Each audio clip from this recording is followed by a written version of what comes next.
Welcome to the Whole Leader podcast, a space for leaders seeking something deeper than success. I'm Richard Britton. After years of building businesses, I found myself looking for something more meaningful than growth alone. This podcast invites you to explore the work of leading in a complex world, with conversations that delve into the inner and outer work of presence, connection, creativity, and human-centered leadership. Thank you for joining. Hello and welcome to the Whole Leader podcast. I'm your host, Richard Britton, and my guest today is Sahasrajit Ramesh. Welcome, Sahasrajit. It's a pleasure to be here, Richard. Thanks for having me. I'm really excited to be talking to you today. And you are the co-creator of Satya Speaks, and Satya Speaks is an online movement and platform dedicated to nurturing human potential. The YouTube channel says that Satya Speaks serves as a central hub for disseminating Satyaji's teachings and insights. And as of the time of recording, there were nearly 100,000 subscribers on this platform and more than 330 videos. The website encapsulates the mission of Satya Speaks, which is to blossom human genius in the service of life, encouraging individuals to taste the juice of life and live authentically. I thought really an interesting place to start would be what sort of initially inspired your creativity, maybe when you were a child. Maybe we go back to your early days and hear what it was that engaged you when you were young. I think what engaged me when I was younger is the same thing that engages everybody in one form or the other, which is really feeling that juice and that live electric current of engaging with things. And I think, we're all designed a bit differently. And so the activities that allow that flow to emerge most naturally for different people are different. For me, it was always communicating with people, creating stories or artworks. When I was a kid, I never realized it until I looked back recently, but I was always working on something like a drawing or some kind of story or something like that. It just kind of came very naturally, and I really enjoyed the idea, especially of getting together with some friends and making like a comic book or something like that. I think those are probably the moments where I felt very alive. And acting as well was like a big hobby or passion for me as I got a bit older. And I think now, if I was to look back, I think I just really enjoyed sort of expressing like a really sincere or raw emotion in some way that kind of could convey that to somebody else. Mm-hmm. I felt that was, it just felt like a very beautiful and alive thing to do. So I think that's probably where it started. Yeah. Those are such fundamental human traits, to be able to connect with one another, to kind of express our creativity. And I think as children, we're all born with, with those facets. And there's this large creative part to you. And then what happened as you started to grow up is you also began to focus, let's say, on some different pursuits. You were involved in more quantitative activities, let's say. You became an engineer. So I'd love to hear that journey and where it took it to you, because you reached some heady heights. You got a first from Oxford University and your engineering masters. You went on to do machine learning at MIT. So maybe you could tell me about that process of developing into clearly a world-class engineer from your beginnings. I think that what really started to shape or influence my life increasingly into my teens was the opinions of other people. I think, as it happens with all of us, we're encountered with that along our journeys, grappling with how much we want to get validation or approval from others versus follow our own instincts. And oftentimes those things are not aligned. Right. And I think back then, I think this creative instinct or the inner compass that sort of guides you towards the natural design of your system is very often at odds with the expectations that society teaches you around what it means to live a successful life. And the tricky part of that is the inner voice or the inner compass is called many names. It's quite a subtle and quiet thing. And it's very easy to sort of trample over it or ignore it in the name of something that seems far more tangible and real, which is the expectations from society. Because that, I think, connects to our sense or our fear around our survival and, the opinions of other people. We need to have a good social standing to kind of secure that. And so I wouldn't say that entirely shaped the direction of things. I don't think I would have ever really submitted myself to something that I really did not enjoy at all.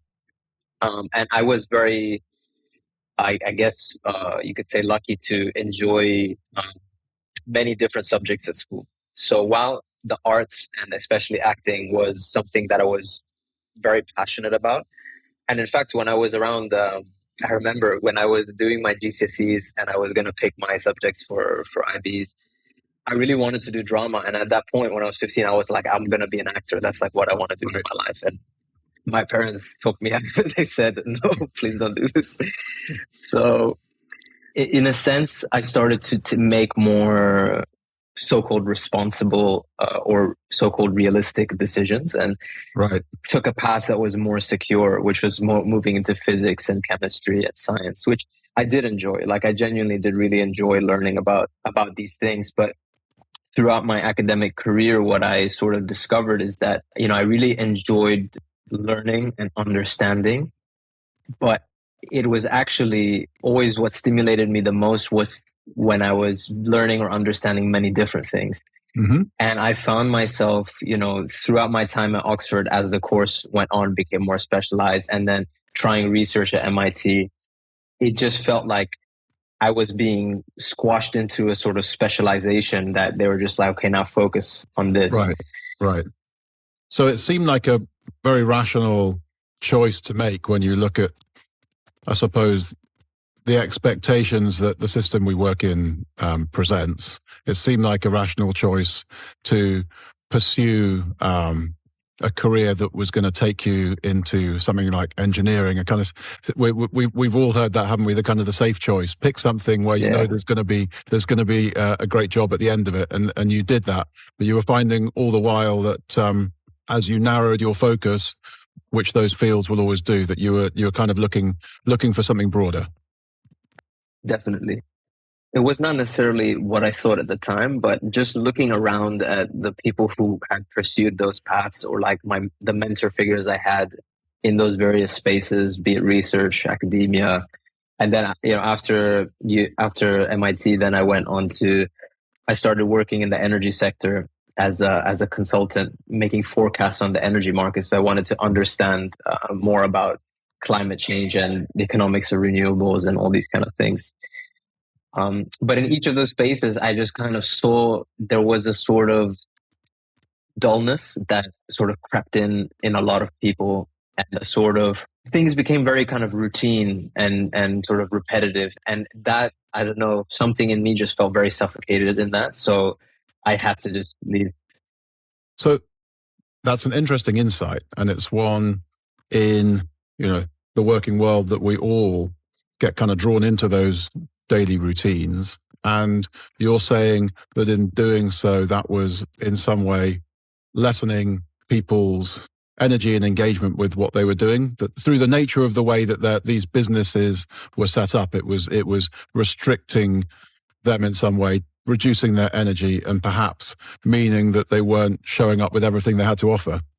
It's very true. Absolutely. And I would say also that the way these systems are kind of set up is, it's more, I don't think a daily routine necessarily has to be something that is suffocating or non-creative, because if you look at life and how nature works, there are natural rhythms for things. The sun rises and sets, the moon cycle, the seasons and everything. But within this, there is a sort of organic expression and creativity of nature that unfolds itself. To a sort of a superficial glance, it may just look like the same seasons are repeating every time. But if you really feel it and look with the nature, it's always something new, expressing something new. And it's always in this process of evolution. And I think the issue that I kind of found was, growing up, I think we were all kind of brainwashed into this thinking that we exist to serve a system. And the system that we exist to serve is the one that society has currently in place. Right. And whereas I do think we exist to serve the wider world and each other, the sort of the guidelines or the pathways that have been carved out in front of us, I think over the years I started to question more and more, like, with what intention are these things carved? And it's always, if you look at it, without kind of going into necessarily like a sort of conspiratorial mood, I think it's just quite clear to see that a lot of it is efficiency driven and outcome driven. Yes. Where it's all about what you're able to produce rather than, let's say, a daily routine or a system or a group of people that are making changes and implementing things so that the process becomes more fruitful and enjoyable for the beings involved in that process. And as you describe that, what I sort of think of is, ever decreasing circles where, because the routine is too industrialized and it starts to sap the energy, it's also sapping the creativity out of those people participating in it. Certainly my own experience has always been of working in startups, because I enjoy that early stage nature and the ability to evolve and change what you're working on as things present themselves. So you were doing this work, you had got your degree, you had spent time at MIT, you had done something which was quite purposeful, working in the energy markets and trying to understand the green transition. But you were noticing that people weren't showing up with their energy and creativity, and that was something that you felt wasn't for you. I suppose there must have been, like all these things, we all observe stuff, and you talked about that kind of quiet voice saying there must be more. And I think lots of the listeners would respond to, what are the things that maybe I could have, should have tried and haven't done? What changed for you? Because you clearly got to a point where you decided that putting creativity first and taking that leap into the unknown, or that step into the unknown, was something that was going to happen for you. I think this sort of a bit of a daring streak was always there somewhere inside within me, where I kind of felt like I always felt that I wanted to do something unique or different or something authentic to myself. I think it was more of a slow buildup of a realization that for me personally, this isn't it. And I think that essentially it was the courage to trust this unknown sense, but like a very clear sense that something is not right. Mm-hmm. But I don't know what is right, Right. And to take that plunge into the unknown, I think honestly, a lot of things that enabled me to trust in life were various books that I had read by that point. I guess you would call them spiritual books. I think one of them, like The Power of Now, The Untethered Soul, and and The Surrender Experiment by Michael Singer. Mm-hmm. That's a really fascinating book. I don't know if you've come across it, but it's the autobiography of the man who wrote The Untethered Soul. And it's really the life that he lived by just what he calls surrender, which is to just open yourself and accept whatever life is bringing you in the moment. And you no longer shrink away or try to force or control things to happen. You just go with the flow of things. Mm-hmm. And he really lived his life very committed to that. And he went through so many interesting experiences, which actually culminated in him being the CEO of like a multi-million-dollar company that then got sold for like, I think, $100 or $200 million or something like that. So I think it's just the unexpected nature of that, and just I think I was inspired essentially by seeing another human being who let go of the reins. Mm-hmm. And their life not only did not get worse, but like incredible things that they could have never expected, even things that were classically socially kind of successful happen. Yeah. So This fascinates me, because it's coming back a little bit to your earlier point about there's an accepted way of doing things. But perhaps what you're talking about, in this case, allowing things to unfold as they will, and seeing the opportunities that present themselves, those possibly get lost in the day-to-day if there's too much of a rigid plan. Trying to execute on doing the 10 steps at those 10 milestone points in time, I think what you're saying is that all sorts of opportunities might be emerging and waving from the sidelines saying, I'm here, Yeah. and just get missed by leaders that maybe are, to use a phrase that's sort of very popularized these days, it's sort of being more mindful about it. I think there's a lot of growth of awareness and practice of mindfulness and these kind of things and becoming aware.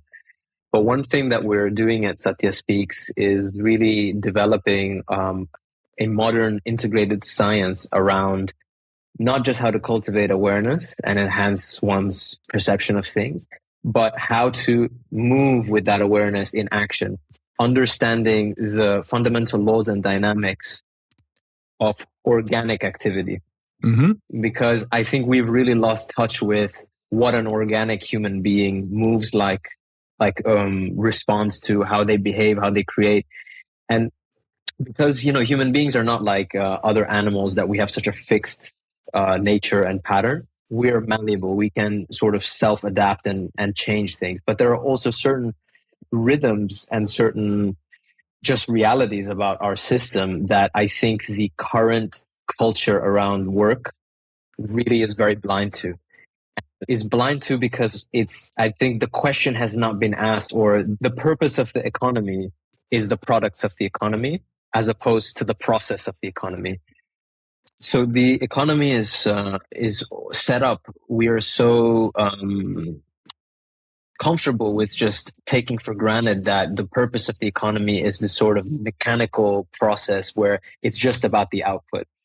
And I think that's the distinction between something mechanical and something organic, is that with a machine, it's designed for a specific purpose. Even if the purpose can change whatever, it's not a living, breathing thing. You don't care about what the machine feels like through the process, right? Yes. Yes. And that's what allows it to be super efficient. Yeah, what's coming to my mind is the shift that took place through industrialization, a long time ago now, but moving from a whole lot of cycles that were quite in tune with the individual. So when people lived on the land more, then their seasons they had seasons of intense work and they had seasons of less work, but actually those were times to recharge. Those were times to spend with people and to bond. Cal Newport wrote a really interesting book called Slow Productivity, and he sort of goes through a lot of this and how you can look at traditional societies, how you can look at agrarian societies and pre-industrial revolution and see that ebb and flow and those natural rhythms which allowed the people to be very human, to achieve what they needed. And maybe the shift that's taken place now restricts that somewhat. If you have a 9-to-5 routine and and very set KPIs that don't change all year round, clearly business is built in a way where it achieves the ends that it's looking for. But are those ends always going to do the best for the people that work there, do the best for the owners, and do the best for society? And perhaps that's what you're touching on. It's like the humanistic elements to work. Some of those things get lost in the initial makeup of what a good leader is expected to have, I think. Certainly. I don't know what makes a good leader, but I think one of the things is a sort of openness and an inquisitiveness to constantly learn from situations. Mm-hmm. And I think the experience of being in a leadership position teaches one certain things about leadership that you couldn't learn from somebody else or from a book or something, because I think it's also something very unique about relating with other human beings and relating with uncertainty. I think that's one of the challenges that maybe, in a sense, I feel like the structures that we have in place, that the reason why people gravitate towards structural life so much, 9-to-5 jobs and these things, is with these jobs, there's a sort of scaffolding of security and predictability. You don't have to deal with the uncertainty of things very much. Yes. But I'm sure you have had to face a lot of that, in the startup sphere or in your current role as well. There's one thing I wanted to ask you is as I know from our previous conversations, the way you've been relating with life and flow and your work and relationships is going through a transformation. towards being more in the state of presence and the state of flow. Cool. How do you find that has affected your approach, or like how you engage with your work, specifically your ability to deal with people and with uncertainty? That's right. My own experience is, having worked in very traditional leadership styles in the past and used the kind of command and control structure for like a shorthand for everything that we're talking about. And then having been very successful doing that, getting personal insight that such ways of working don't get the best out of others and didn't get the best out of me or do the most for me in terms of my own development, sort of did lead me to reassess this. And I absolutely practice a different approach, trying to be more in the flow and look out for those opportunities as they arise. Try and take a humanistic approach to connecting with the team that I work with so that we all feel engaged together on the same thing. Because, people talk about work-life balance. Well, work in many ways is life as much as family is. Life is a complete thing. So what I have found is deeper connections and relationships with the people that I work with. I've found a greater degree of personal flexibility for the situations that arise, and often the answers present themselves and are clearer by not trying to follow that kind of systematic, rigid path that we talked about a little earlier. So, the things that you're saying, and certainly the practices that you are developing in your current work, sort of resonate very much with that. And I'd like to hear a little bit more about that, but there's one gap I'd like to fill in, if I may. So you're working as an energy analyst. You've had this realization that the experience is not getting the most out of you or the colleagues around you for all the reasons that we've just been able to discuss. And then, so what did you do next? What did you just pack a bag and think, I'm going to go and work out what next? How did you go from that energy analyst role to, I think you now spend most of your time in Rishikesh, which is most well known because of the Beatles spending time with Maharishi Mahesh Yogi. And so that's a very different place to land up. I'm interested in that transition. Yeah. When you put it like that, my life has changed a lot, actually, in the past 2 years.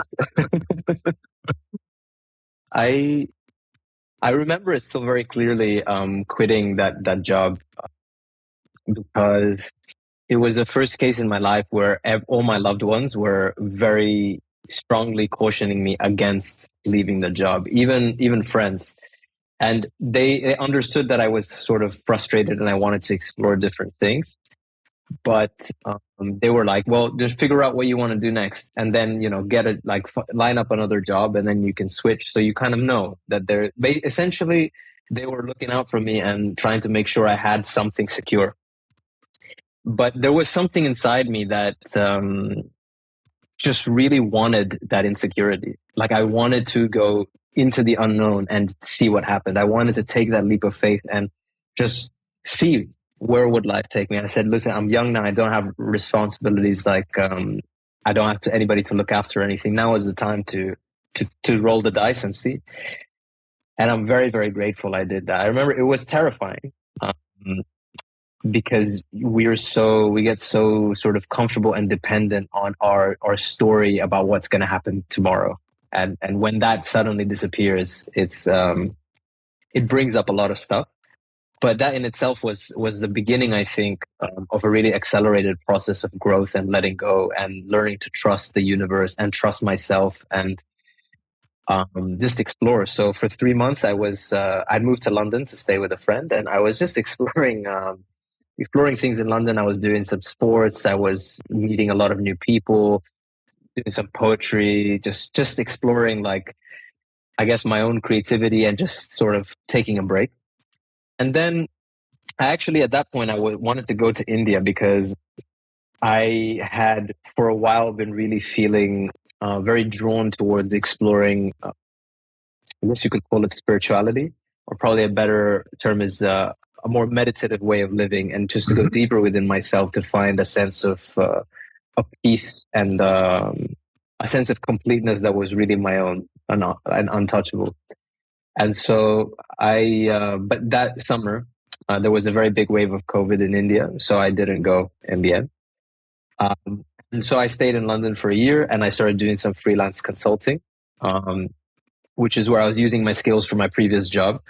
And the way this kind of thing started, which is actually in Light Source Labs BP, that was the thing, which later is how we met. But Yeah. the CEO then at the time, we connected very randomly. He was actually a client when I was working at Aurora, the first consulting job. And we just sort of connected on one of the calls, and then I followed up and just asked if we could just have a chat. And there was a real sort of heart to heart connection and a genuine feeling of like, as a human to human being, a sort of connection. And then I had no idea at that time, but then many months later, that kind of it just landed a job basically in my lap exactly when I needed it. So I was doing that for around a year. Then the following summer, which is just, I think, around when you had joined and taken over from Ben, at that time, I had finally kind of, I felt that calling to go to India and to take this sort of trip for myself and really just take some time where I'm not obliged to any work. That had not gone away in the past year. And despite, the work going well and, relationships and friends, everything, a nice life was being built. Again, I felt like I had to sort of let go of that and just go into something different. Just to explore that for a moment then. So you'd mentioned some of the literature you've been reading and how you were open to living in a way that was more present and, more whole. And you then spent some time in London, and what you described was, the interest in spirituality, a more meditative life. And what it sounds like is, that from a kind of a balance point of view, if there's been, just to use a common model, I'm not sure if it's biologically accurate, but you've been spending a lot of time working on the left-hand side of your brain, developing, your engineering skills, and then going off and being an analyst and quite quantitative and developing models. And there was something inside of you saying, actually, what about the right-hand side of my brain? What about my intuition? What about gaining greater insight into what's happening inside me, beyond me, that kind of more meditative whole? And that's where you then said, I am still going to pack my bag. I'm still going to go and find out what more there is to this. Yes, I think that is what has happened, and it's still ongoing, the development of the right side brain.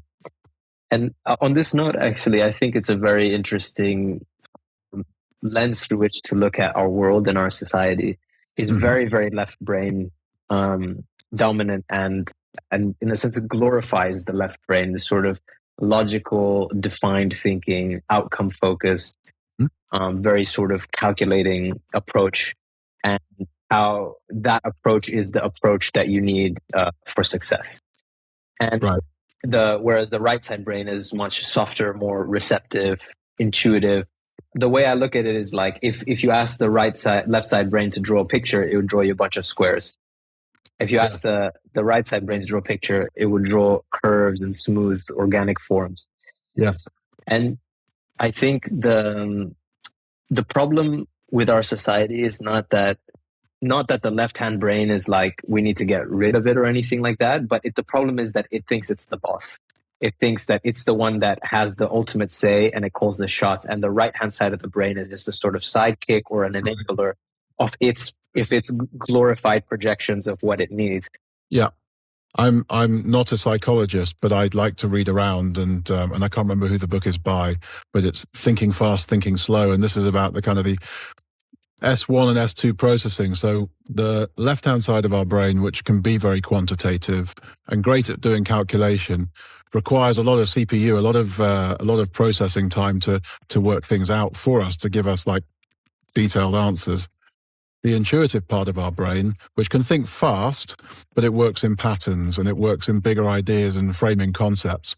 To be effective, I wonder if we need both to optimally balance one another. And if you spend too much time working on the logic, making that the king or queen, and making it the boss, then, as you say, those very valuable abilities to be insightful, to bring intuition, to understand the wider context of a situation, perhaps are getting lost. And if they're getting lost, then that is going to have consequences to the quality of decision making.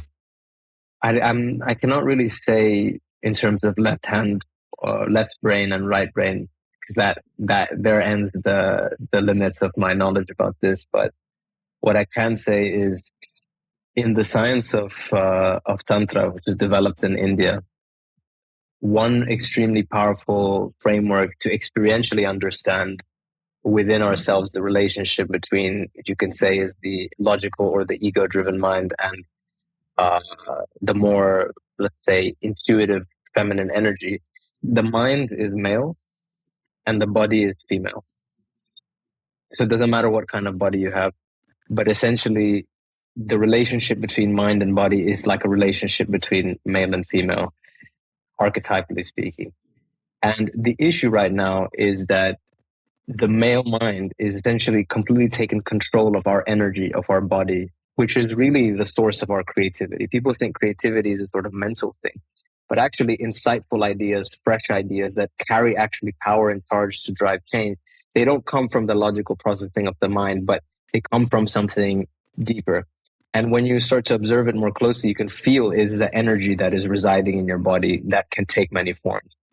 And so this energy, which in India we call Shakti, and we personify even as an intelligent entity, because that helps to understand the nature of intuition, is that it's not a tool for you to use. You are the tool for it to move through. It's connected to a much wider set of information and movements and coordination with the rest of the system in a way that the male mind simply cannot see. Just by its nature, it cannot comprehend such a complex arrangement of things, and it's not really meant to. Because that kind of takes away the fun if you knew how everything worked, behind the scenes of the orchestra of life. And I think the key point I want to get across is that essentially the whole process of meditation or living a creative life is to remove the trust or the power that has been given to this automated process of mind, which is like a socially conditioned male mind that essentially manipulates the energy for its own vision or gains of what it likes and what it doesn't like. And like detach from that and re-engage our awareness and our energy to feed and protect this natural organic energy that then it knows how it wants to move. It has its own sort of design for the individual and for society as well. What I'm thinking about as you talk about the mind, or let's say the logic suppressing the natural energy of the body, and being able to get that wider perspective and insight. You mentioned meditation and other practices, and I'd love to come on in a moment to talk about Satya Ji and the sort of work that you're doing and those practices. But just first, the thing that came up for me was what you're explaining potentially gives people the opportunity, the agency to transform and to change themselves. And we've been talking about how society operates in a certain sort of a way, and it's bound in with the economy and all the rest of it. And, and I'm not saying those things are bad, but they're just the way they are, and they're not changing. And there's a long, long list of problems that need to be solved, which require new ways of doing things, which is one of the reasons we're doing this conversation, this podcast. You're saying that people have the potential to change by adopting certain practices, which will bring out different value systems for them, that sort of thing. I don't want to put words in your mouth, but that's what I took from what you said. I think definitely this work is about empowering people and helping them realize the agency they have to, I would say, open themselves to change as opposed to create change, because it depends on what stage of one's growth one is in. Right at the beginning, these kind of distinctions don't really matter. What matters is starting to train your awareness and your energy in certain ways, which we can get into. But the key thing about this shift, which is why it's so tricky and why, let's say, this blind greed and fear driven mechanisms of mind have shaped our society, is because to make the shift that is required and return to being organic human beings, it requires a deep trust in the unknown and a letting go of control, which no ego, no mind wants to do. It's not a comfortable experience at all. You have to face all the suppressed fears that you have squashed away in your life. You have to deal with all your traumas from the past, because essentially the reason we want to cling so tightly is because we've been hurt in the past at some point and we don't want that experience to repeat. And if you start to look at it this way and bring awareness into your everyday actions, the motivations behind those, you'll start to realize quite a shocking fact that almost everything that one does is in a way to make sure that a certain experience does not repeat, or to make sure that a certain positive experience does repeat. So we're trying to constantly manipulate this life. Yeah. And there's no vision or sense that there could be something like a sort of rhythm or a pattern that, in the absence of our trying to control, would actually be beneficial for us. There's no trust in that. And that is the sort of trust that needs to come. And it can't be done on an intellectual level, because if it stays on an intellectual level, the same patterns of thinking will continue to dominate. This is why the shift is needed, presence into the body, awakening of the body's energies, so that you start to feel this intuitive present guidance that you don't know where it's taking you, but you learn to trust where it's taking you because you keep seeing that it is taking you towards beautiful things. Jeet, I think there's some real wisdom in what you just talked to us about. This idea that actually all the time what our mind is trying to do is prevent those things that have hurt us, got us into trouble, caused difficulty in the past from happening again. And that's the control framework that drives so much of our behavior. And sort of that's the thing that makes it hard to open up to the life that presents itself and the opportunities that present themselves. So you sound as though you've learnt a lot on your journey. A key figure in that, I am imagining, is Satya Ji. I would love to hear a bit more about Satya and how you met and what led you to co-create your platform and your movement with him. So we met in India, in Rishikesh, just over 2 years ago. When I left London, I left the freelance job, and I went to India finally, and I spent a few months there, and I was diving very deep into sort of quite intense meditations and practices. And I also spent 2 months volunteering in a yoga center, the Isha Yoga Center, which is affiliated with Sadhguru, who's a very popular spiritual teacher. But during my time there, while I learned a lot, I felt that again something was calling me to explore something outside that. And I had this vague sense that I was going to meet somebody, but it was just a vague sense. But somehow through my travels, a very random turn of events, I ended up meeting Satyaji. And when I met him and when we started speaking, it's like so many things opened up inside me. And I felt such a strong affinity and a sense of familiarity with this person. Like, I think in many ways we are similar. Of course, we have our differences as well, but I felt there was finally somebody who has an extremely deep, refined perception of reality, but there was no pomp and show around it of I am a teacher or I am a guru or anything like that. He's also very intelligent and well-read and is a very multifaceted human being who has done many different kinds of arts, painting, singing, martial arts. He has had businesses in the past. He's done many, many, many things in his life. And that is, I think, the part that resonated with me so much, was not in the story of his life, but you could feel a texture in his voice that carried all this diversity of experience.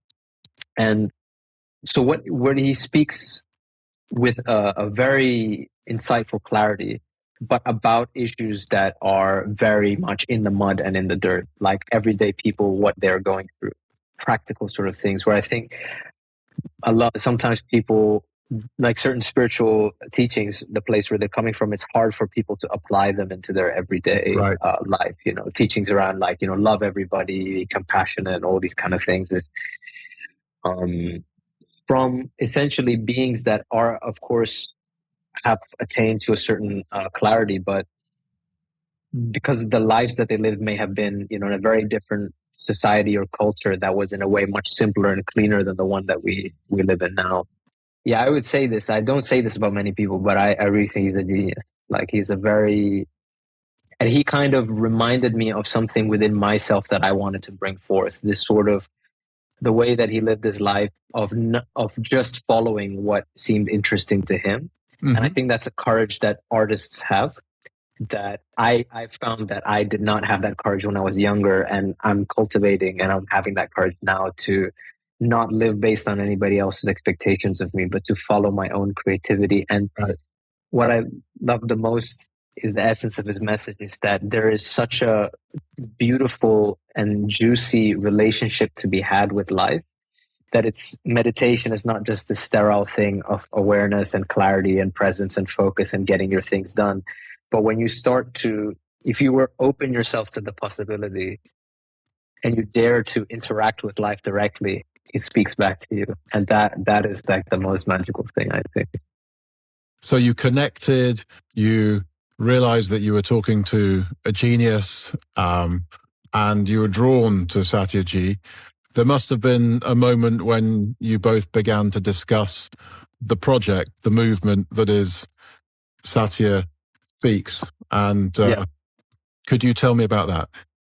Yeah, I think it happened even a few days into us meeting. So when we met in a cafe there in Rishikesh, and then for the next like 2 weeks, I was just completely immersed, just spending time with him every day, listening to what he had to say, discussing things with him. He was showing me some things as well, some techniques and everything.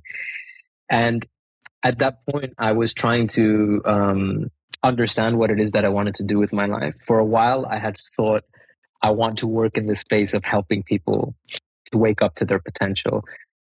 And I thought that the way to do that was, as I had seen other people online, creating content or doing coaching or things like that. I was essentially trying to emulate that. But something about it felt phony for me. Mm-hmm. And I think the time in India, I kind of reconciled with that. And I said, it doesn't, just because it's an important thing in my life, doesn't have to be my work. So I was open at that point. I had no plans. I did not know at all what I was going to do. And then comes this guy who's like, oh, I really want to share these things. I need, and he'd been storing up this lifetime's worth of insight and wisdom born out of creative arts, martial arts, music, and you showed up at a time where he had some realization that he wanted to share it with the world. Yeah, I think it's not totally accurate to say that he wanted to share it with the world, but I think he felt that it wanted to be shared.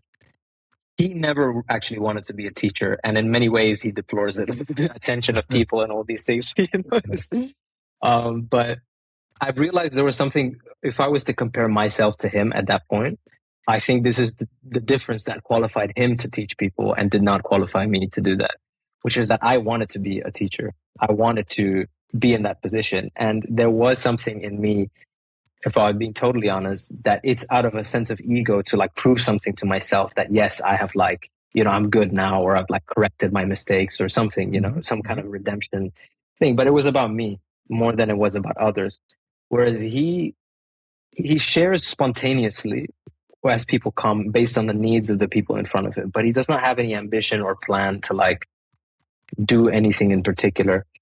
And that, I think, is also the hallmark of a truly creative present life.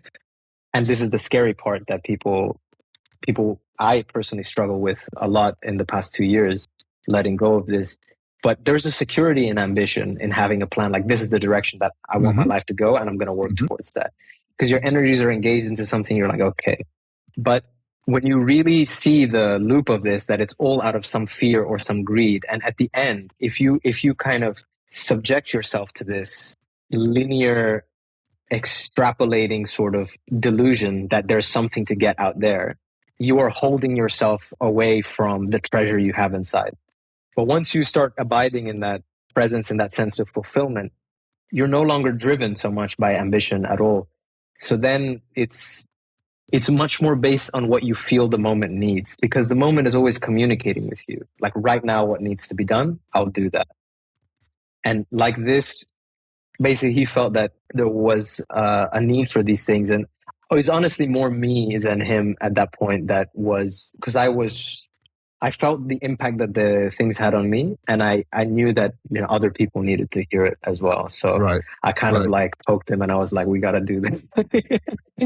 And he said yes. And 330 plus videos later, and 100,000 followers. There's something to it.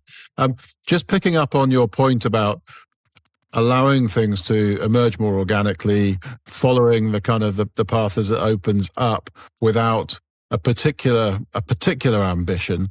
Do you think that means that there is less progress in the end?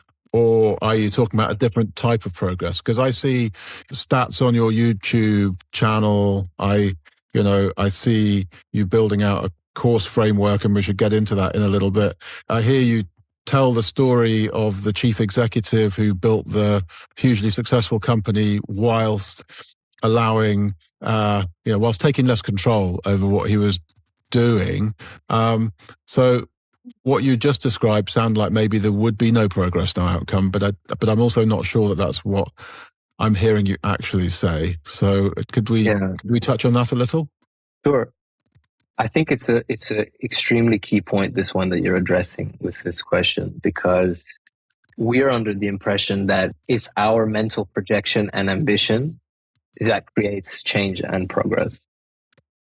And what I've been finding more and more to be true is that there are waves already happening, and human beings are much more instruments of change than they are the controllers or the origins of that change, if that makes sense.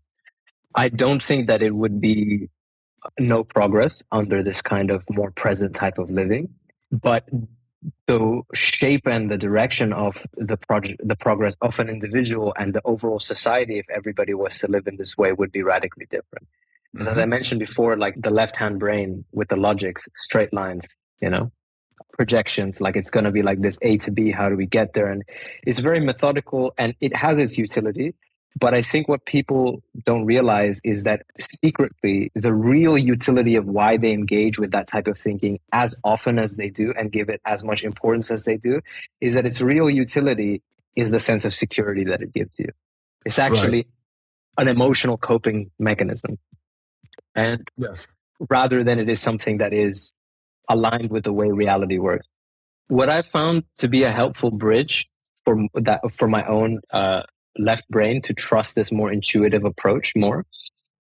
I mean, firstly, I would just want to say before I speak on this that it's not that intuition does not have a direction. It's not that it does not have a certain. It's not that there's no goal element of it or momentum to it. It definitely does. But it's not this sort of linear, predictable, extrapolative thing. And it's not about, you're not honoring what you want out of it and trying to make that happen. You are feeling that this very thing itself has a certain destiny, and you are there to accommodate that and facilitate that. So a much more humble sort of position to take around creation and creating things. And in that way, we never create anything. We're always co-creating with the universe. And I think the thing that helps perhaps a more rationally driven person to make the jump is, like, I found this when I was studying like machine learning or statistics or physics and at university. When you start talking about complex systems, which is actually everything that you don't oversimplify into a model that allows the simplistic maths that we use to like be accurate, you start to see that actually we, through this kind of building blocks of logic, we cannot comprehend or predict complex systems at all. Like if you just look at economics, it's a disaster. Like trying to make economics into an exact science, because it's such a vast and complex system that includes human beings, which they themselves are not. You cannot reduce them to like a variable or a set value, you know, because we're so multidimensional.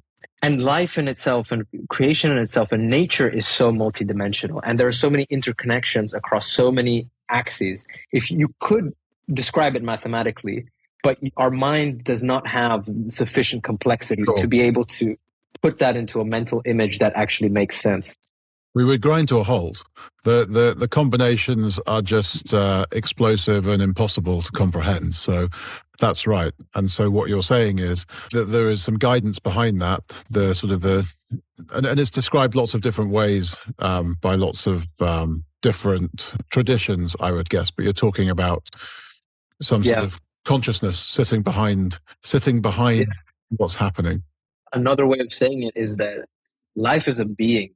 This life that we're experiencing right now, even our own thoughts, emotions, our body, the society, the systems around us, everything humans have made, it's all one being.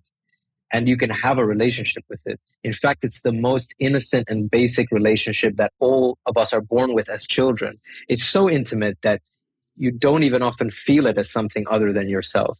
Mm-hmm. But the social conditioning that we have around it engenders so much doubt and a sense of smallness and disconnection, you know.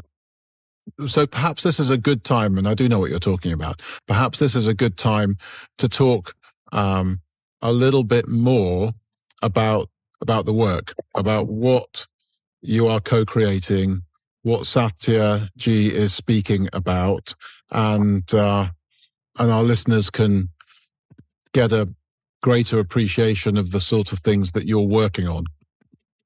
To be where life is, to be as life is, and to move as life moves. And this is our tagline. And I think it really captures what all of it is about, which is to be where life is here and now. And we often live in our minds, we project stories about the past and the future, and we experience them as very solid, very real, tangible things. But in reality, we're just stuck in this mass hallucination, and we're rarely here where actually is the only live experience of life. Everything you've ever experienced is happening in this moment. And anything that you fear might happen in the future, or you'd really like for it to happen in the future, when it does happen, it's going to happen in this moment. So the most important relationship to cultivate in your life, more than any plan or any strategy or any type of knowledge, is your ability and the quality of your relationship with this moment. One way of looking at it is, to develop the strength and the clarity to deal with things as they come and to accept things as they come. And the other aspect of it is how to move with them and create with them and realize, you're not just a passive spectator, but you do interact, you do participate, but you have to honor what it is that you're really participating with, because most of us, we're participating only with our minds and our stories and our thoughts, and we're walking around blindly. And to be as life is, for me, this means to return to a sense of naturalness, where there's no longer a need to pretend to be something that you're not. And the ease and the grace of movement that comes with that, we're coming to a place where you can take a stand for that, even though it's not giving you any security, it's not giving you anything in your mental bank balance. You're willing to discard all the stories, the pros and cons, opinions that you hold, that other people hold, when you see that what life is in this moment is the most valuable possible thing that could ever be. So nothing is worth leaving your throne. I think that is to understand the royalty of life, the ease of life, and the innocence of life as well. Because we judge ourselves a lot, and we're taught to judge ourselves and to judge other people. But I think one thing that has shifted in my perspective is even through things like disease and death and war and all these sort of very painful visceral experiences, we assign blame and we assign evil to be attributed somewhere out there. But life as it moves as a creativity is fundamentally innocent. And this innocence, I think, is what we're really seeking inside, where we can stop judging ourselves for maybe the things that we regret doing, the so-called negative aspects of ourselves, Mm-hmm. and to be able to embrace ourselves totally as we are. Not that you have to achieve some sort of puritanical divinity in order to be part of this universe, but already as you are part of this play and you are connected to the whole thing. And there's nothing wrong about the way you exist. That's the key of it. And finally, I think the to move as life moves is I think the crux of it, and I think one of the unique things about Satyaji's approach, which is it's tempting to think I will like sit here and be aware and figure out everything that I need to figure out, and then I will take action. But actually, it's action itself that cleans you out and brings the clarity. It's the movement. Life is always moving. It's always changing forms. It's always this constant creativity going on. And being in a flow state essentially means you drop whatever kind of solid blocks of thought you have and you're able to enter this liquid flow. And through the present action, being totally engaged with it and totally with total abandon, being able to do anything as simple as moving my hand or picking up a glass of water, engaging my whole being into it without any concern for the results of my action. This is how life moves. And as you start to get better at acting with totality, as Satyaji says, two things happen. The influence of your mind drastically reduces in your life, and you feel very alive doing even very simple things.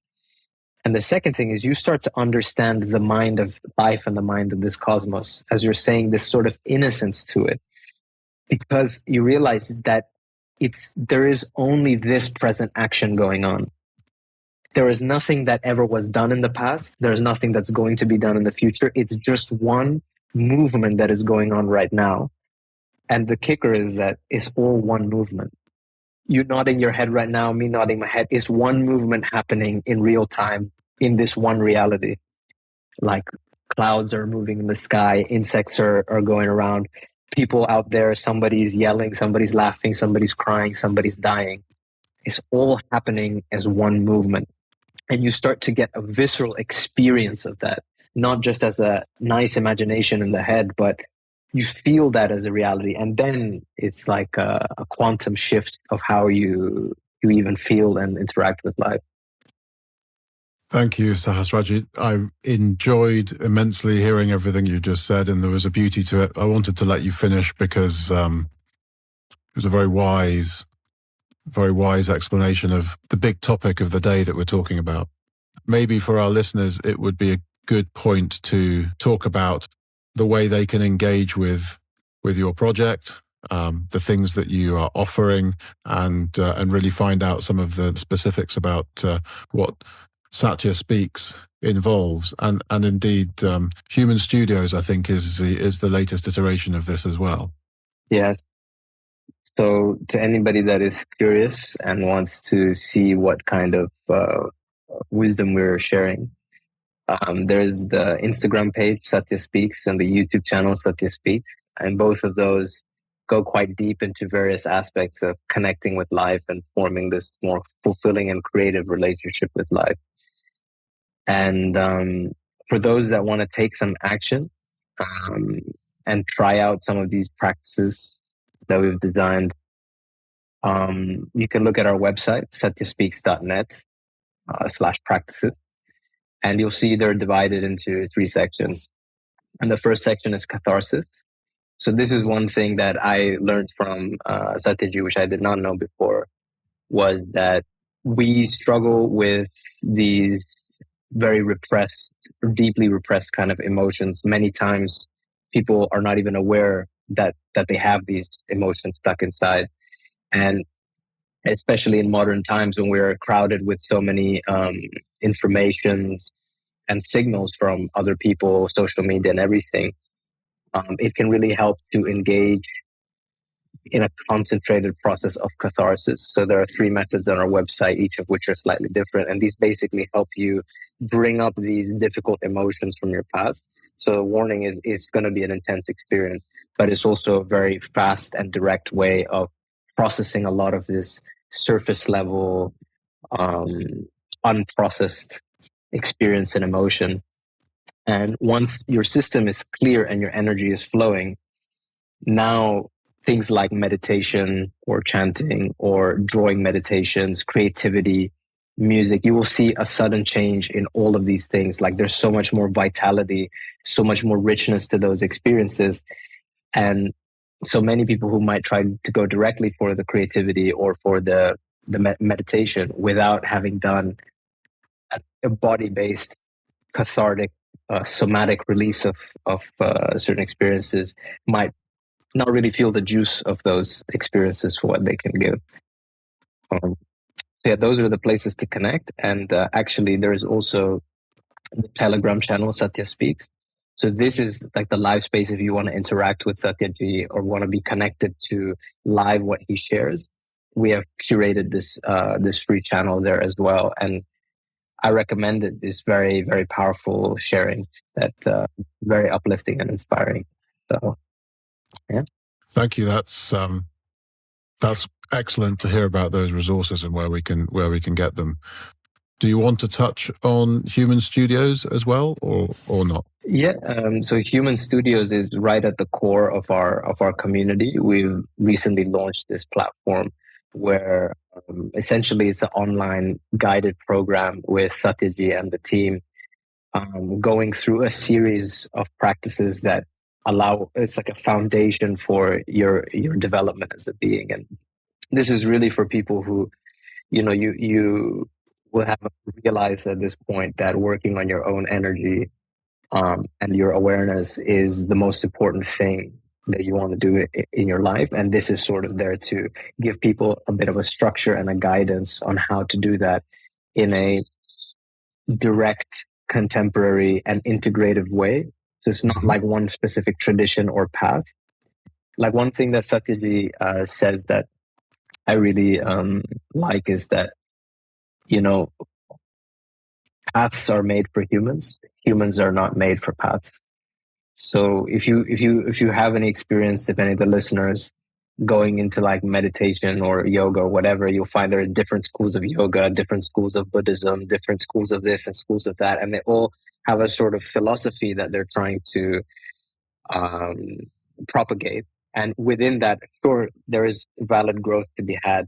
But our approach is really not a philosophical one. It's sort of integrating and cross-pollinating the wisdom from all these different traditions into something live and direct, what needs to be said to human beings today to connect with what is already theirs, which is this intimate connection with life. I suppose if I bring it to what people can relate to day, you talked earlier about flow and getting into the flow. Most people can understand that on some level.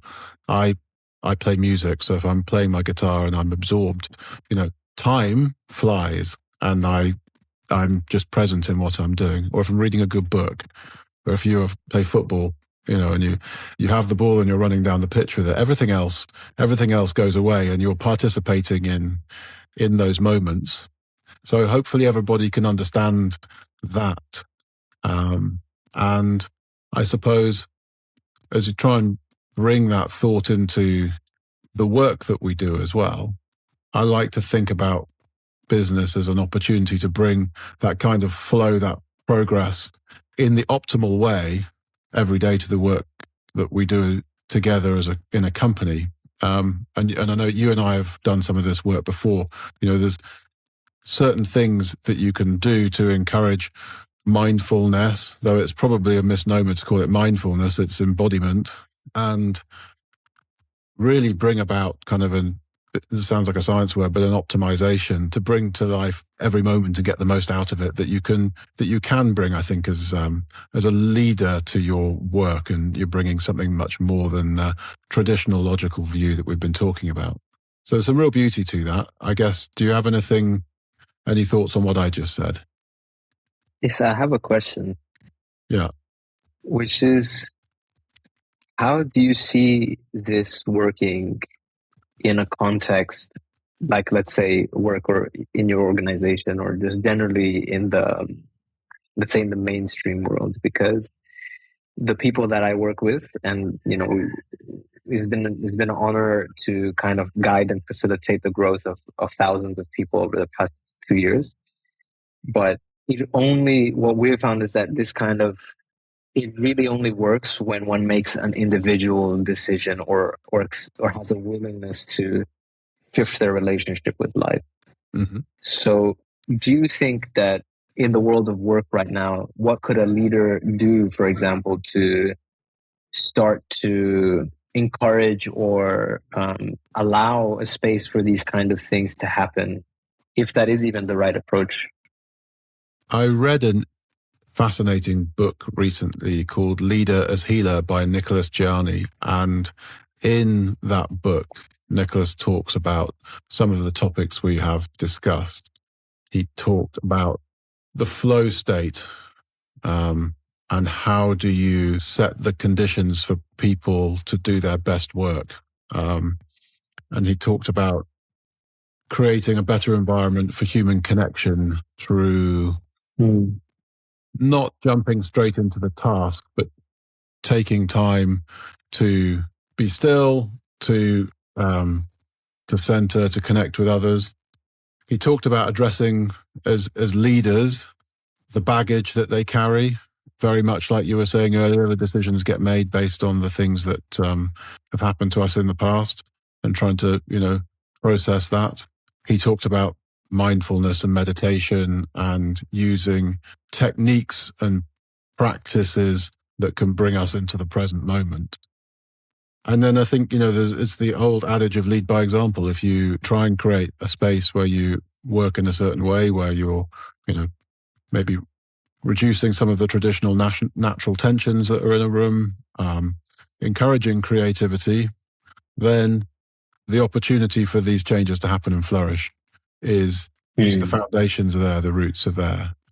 That's what I believe, and it possibly fits with what you describe, which is that if everything's unfolding as it will anyway, then the breakthroughs that companies make, the things they achieve, you talk to most startup founders, the business they build in the end is not the one that they thought they would build at the start, because things happen and changes appear, and then that's all part of a process. Which if you can encourage a better flow state as you're doing that, then everybody gets to participate in it. So those are just a few thoughts I have. So what I'm hearing from what you're saying is that it feels like quite an organic approach of setting the conditions and the environment that would allow such things to take place, and then leaving it to the humans who are there to, in a way, be human. Yeah, absolutely. And isn't that what all of the kind of business schools would say? You need to allow your talent to flourish. You need to give them the space to do their best work. You need to allow them to find their superpowers. All of those things are pointing to the same thing, which is, you can't just give somebody a task list and say, do that, and expect doing that to get to create the best. So yeah, setting the conditions that will cultivate that kind of human potential to engage in the organization and make it a better one. Yeah, that's made me look at, I guess, my own work in Satya Speaks a bit differently. That is tempting, or rather, I think the vision, or what I would really like to be able to do, is create a way of working that the experience of doing the work itself and interacting with the team is part of the growth as well, not just the engaging with the practices or everything like that. I think it's going to be an interesting revelation. But yeah. One day at Well, a time. yeah, one day at a time. And it's a fascinating subject, and always happy to talk about that. I've really appreciated sharing so many interesting perspectives and learning so much about the work that you're doing. Thank you. Sahasrajit, it has been a pleasure to spend time talking to you today. Thank you for giving us that time, and I look forward to doing it again sometime, I hope. Likewise, it's been a pleasure. Thank you very much for having me, and thank you for also starting this project and sharing people's perspectives. I'm sure there's a lot of human beings out there who will resonate and really appreciate the efforts you're putting in. So, great. Thank you very much. Bye-bye. All right. Bye. Thanks for listening to the Whole Leader podcast. I hope today's conversation gave you something to reflect on, whether in how you lead, how you create, or how you show up. If you found this valuable, feel free to share it and subscribe for more episodes. And if you'd like to keep the dialogue going, you'll find more at richards.blog or connect with me on LinkedIn. Until next time, stay present, stay curious, and keep leading from the whole of who you are.